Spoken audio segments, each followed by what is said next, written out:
So now that we have the sketch open in Photoshop, let's tweak it a little bit. As you can see, after we took the photo with our phone, it came out a little bit brownish. So the thing is, of course, it depends on the phone, camera, the lighting, the time of day, stuff like that. Mine came out a little bit brownish. I think it's not that big of a deal if we move this photo to Blender and start working with it, but I think it would be better if we have more contrast and also maybe having a more grayish version of this instead of this brownish. So basically we can also add some contrast because you can see the lines here, they're not like this deep black.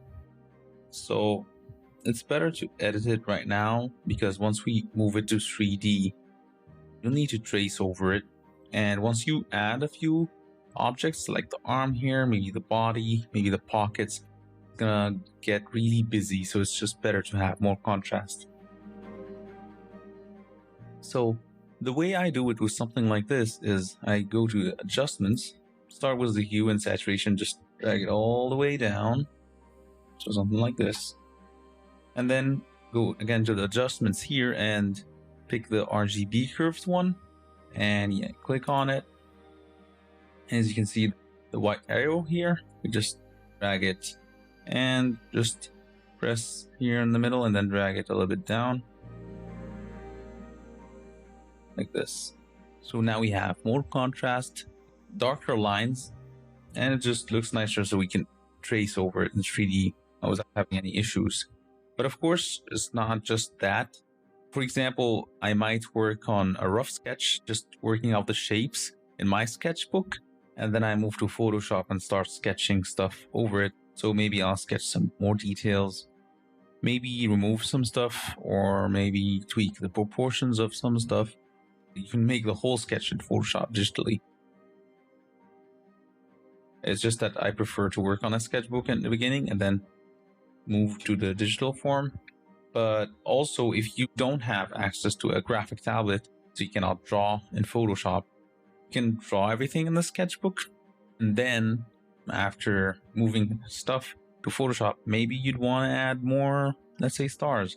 So yeah, just select it, maybe copy and paste, and then maybe just duplicate it here. Maybe make it a little smaller, rotate it a little bit, something like that. Maybe another one. So you just start populating the scene in the sketch. So once it looks good in the sketch, you have this solid base and you can just move to Blender afterwards. It doesn't have to be this simple. Maybe you want to take the spaceship.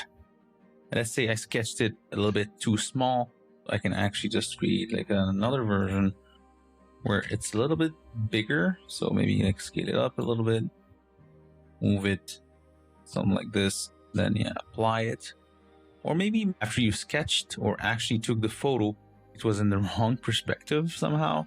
That sometimes happens. So I'm going to do it for this object here. Just select it, maybe copy and paste, and then rotate it a little bit. Maybe scale it up. And of course, if the perspective is a little bit off, we can just tweak it, lose control, and then pressing one of the corners and just drag it.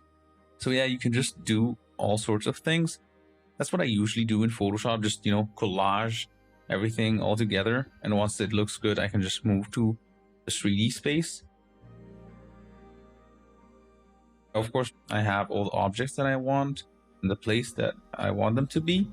So I'm going to delete everything and just going to continue with this. But of course, feel free to edit whatever you want.